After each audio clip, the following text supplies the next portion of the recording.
বাঙালির অত্যন্ত প্রিয় চিংড়ি মালাইকারির আজকের রেসিপি আমার তোমাদের সাথে শেয়ার করব। তো প্রথমে তার জন্য এখানে গলদা চিংড়ি নিয়ে নিয়েছিলাম, কেটে নিয়ে ভালো করে ধুয়ে নিয়েছি।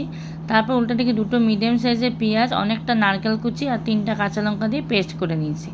তারপর মাছগুলোকে ধুয়ে নিয়ে নুন হলুদ মাখিয়ে সর্ষের তেলে ভালো করে ভেজে নিয়েছিলাম।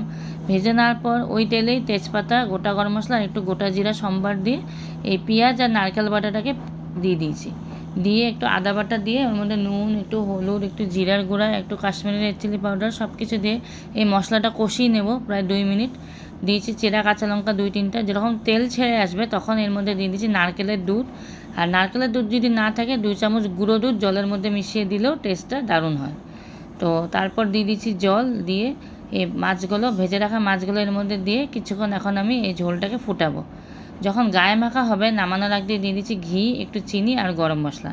তো যদি তোমাদের আমার এই রেসিপিটা ভালো লেগে থাকে অবশ্যই লাইক করে দিও।